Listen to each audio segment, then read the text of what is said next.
Shalom, bienvenue sur Faith Ministry.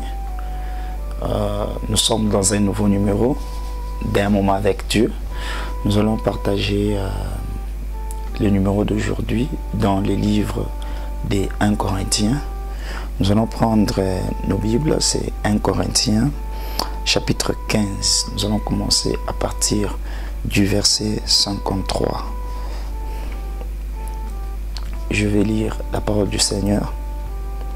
Car il faut que ces corps corruptibles revêtent l'incorruptibilité et que ce corps mortel revête l'immortalité. Lorsque ce corps corruptible aura revêti l'incorruptibilité et que ce corps mortel aura revêti l'immortalité, alors s'accomplira la parole qui est écrite: la mort a été engloutie dans la victoire. Ô mort, où est ta victoire? Ô mort, où est ton aiguillon? L'aiguillon de la mort, c'est le péché. Et les péchés et la puissance du péché, c'est la loi. Que Dieu bénisse la lecture de sa parole. J'aimerais partager avec quelqu'un, toi qui es en train de me suivre, ce petit sermon. Ce soir, je vais intituler cette petite exhortation: mort, où est ton aiguillon? Ou en d'autres termes, j'utiliserai les armes de mon ennemi contre lui. L'ennemi a les armes qu'il utilise contre toi. J'aimerais juste en passant tirer ma base dans le message prêché par William Branham. William Branham dit: il y a deux sortes de morts. Il y a la mort physique et il y a la mort spirituelle. Il y a deux sortes de morts. Je ne vais pas beaucoup plus parler de la mort physique, parce que la mort physique, elle est normale. Tu es poussière, tu as été tiré à la poussière, tu dois retourner à la poussière. Mais je vais beaucoup plus parler ici de la mort spirituelle. Le corps doit tomber un jour, mais l'âme, c'est celui-là que je vais traiter avec aujourd'hui. Je vais parler de ce que Paul vient de dire: mort, où est ton aiguillon? Il y a deux sortes de morts. Il y a la mort physique et il y a la mort spirituelle. La mort physique, c'est normal. Un jour, même si tu manges quoi, même si on dit que tu vas vivre tellement, tu finiras par passer. Mais il y a la deuxième mort, qui est la mort spirituelle. Après cette vie, il y a une autre vie. Mais celle-là, c'est celle qui nous intéresse ce soir et que j'aimerais partager avec toi qui me suis. Voilà. Notre ennemi utilise les armes. Il utilise plusieurs sortes d'armes.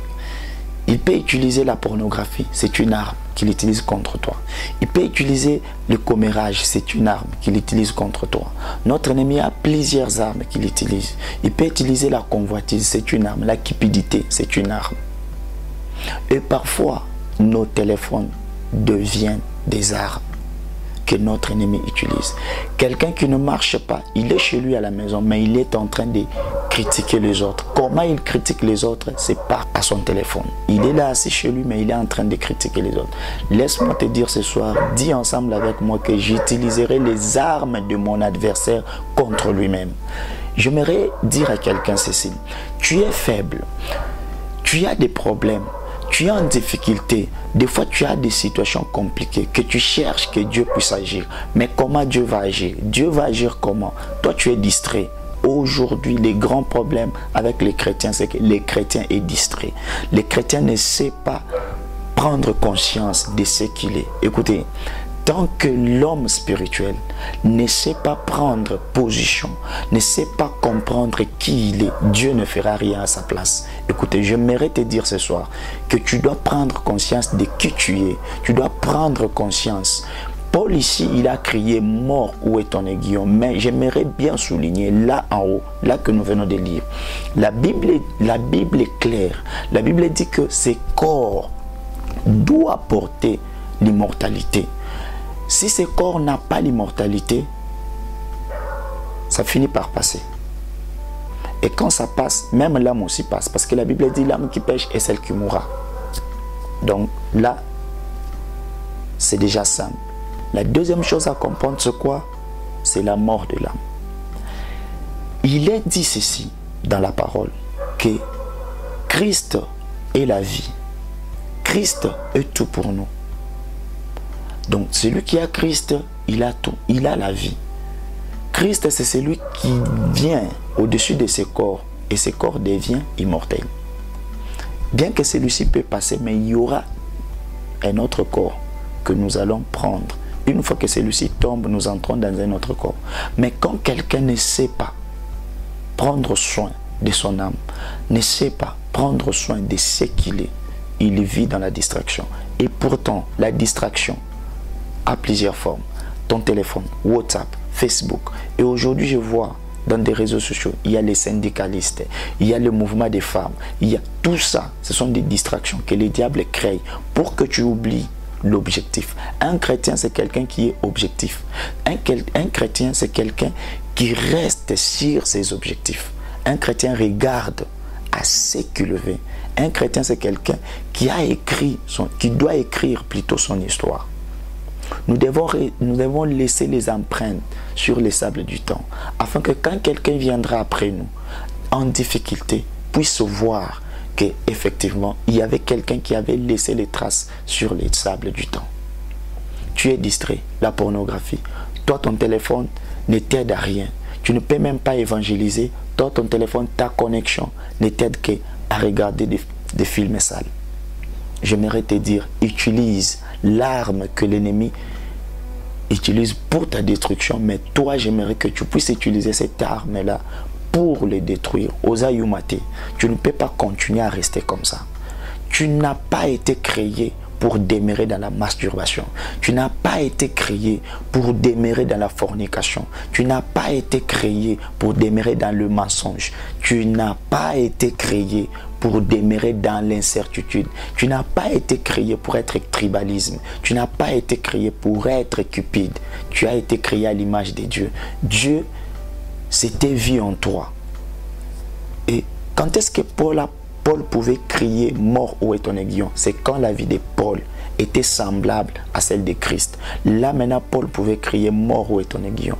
Tombe, où est ton pouvoir? Mais ceci ne veut pas dire que c'est par rapport à nos efforts ou à quoi que ce soit. Non, mais nous devons quand même, d'une part, j'aimerais dire à quelqu'un, d'une part, prendre possession. William Branham dit, personne ne prendra, même Dieu du ciel ne prendra pas la décision à ta place. Il y a la part de choses que tu dois faire. William Branham dit, Dieu n'est pas ton garçon de course. Tu dois prendre, tu dois faire ta part. Ta part, c'est quoi? C'est de prendre la décision. Et Dieu viendra. Souvenez-vous de l'histoire de cette mère aigle. La mère aigle avait dit à l'aiglon quoi? Fais le premier pas. As-tu déjà fait le premier pas? As-tu déjà dit à Dieu, j'en ai marre de cette vie, j'en ai marre de tout ce que je fais, j'aimerais vraiment te suivre. Est-ce que tu es déjà arrivé au bout? Est-ce que tu penses réellement que tu peux changer ta vie? Tu es le seul maître de ta vie. J'aimerais dire à quelqu'un, Paul avait crié mort, où est ton aiguillon? C'est seulement parce que l'incorruptible, la vie Zoé, la vie de Dieu était en Paul. Dieu t'a créé à son image. Dieu habite en toi, mais il veut que tu puisses prendre conscience de qui tu es. Mais moi, je ne suis pas là pour te condamner. Je suis là pour simplement te dire que tu es capable. Ne suis pas la distraction. Ne suis pas le Dieu de cet âge mauvais. Certainement, il y a des choses qui nous arrivent à l'improviste, mais fais attention. William Branham dit, il faut comprendre les armes, il faut comprendre les techniques de ton adversaire pour bien le vaincre. Comment ton adversaire t'attaque? Quand tu veux pécher, ça commence comment? Il faut comprendre toutes les manières que le diable utilise pour te combattre. Et toi aussi, tu peux maintenant utiliser ces stratégies-là pour le combattre. J'aimerais dire à quelqu'un de reprendre courage. Tu as abandonné la vie de la prière. Pourquoi? Parce que tu es entré dans la distraction des réseaux sociaux. Tu as abandonné la vie de la lecture de la parole. Pourquoi? La distraction. Aujourd'hui, les chrétiens est l'homme le plus distrait du monde que tout autre. J'aimerais juste te dire que tu dois crier mort, où est ton aiguillon? Tombe, où est ton pouvoir? Mais pour que tu arrives à crier, il faut que l'incorruptible, c'est quoi? C'est la vie de Dieu en toi. Tu dois vivre pour Dieu. Dieu s'est brisé à la croix pour toi. Il t'avait vu, il a regardé, il a dit non, toi tu valais plus que son sang. Et toi aussi à ton tour, tu dois vivre pour Dieu. J'aimerais clôturer avec ces versets. Écoutez, c'est Paul qui continue et il dit ceci. C'est à partir du verset 57. Paul dit, dans la même lecture que nous venons de faire, dans le livre d'1 Corinthiens, Paul dit ceci, il dit, mais grâce soit rendue à Dieu qui nous donne la victoire par notre Seigneur Jésus-Christ. Il n'y a pas quelqu'un d'autre qui peut nous donner la victoire. La victoire est donnée par la grâce du Seigneur Jésus-Christ. Est-ce que tu considères l'œuvre de la croix? Oui, certainement, je considère. Voilà, commence à vivre, commence à penser sur Dieu. William Branham dit, quand nous pensons à Dieu, Dieu est toujours près de nous. Pense à Dieu, réfléchis à Dieu, pense à comment tu peux développer ta vie spirituelle. Ne pense pas à tout ce qui est négatif. Commence à penser à tout ce qui est spirituel. Commence à penser à ta vie. Commence à penser à ce que Dieu a fait pour toi. Commence à penser à ce que tu es par rapport à la parole de Dieu et non par rapport à la distraction que tu trouves sur WhatsApp. Bien aimé, aujourd'hui, les WhatsApp, les Facebook, les Instagram et tout là, c'est vrai. Ce sont des moyens de communication. Mais ça nous a amené beaucoup de distractions. Es-tu prêt? Dis ensemble avec moi. J'utiliserai les armes que mon adversaire utilise contre moi, mais cette fois-ci contre lui. Utilise ton Facebook, utilise ton WhatsApp, utilise ton Instagram pour sauver la vie des gens. Utilise ça pour gagner une âme. Utilise ça pour sauver le peuple de Dieu. C'était FF Ministry dans un moment avec Dieu. Que Dieu vous bénisse et nous vous disons shalom.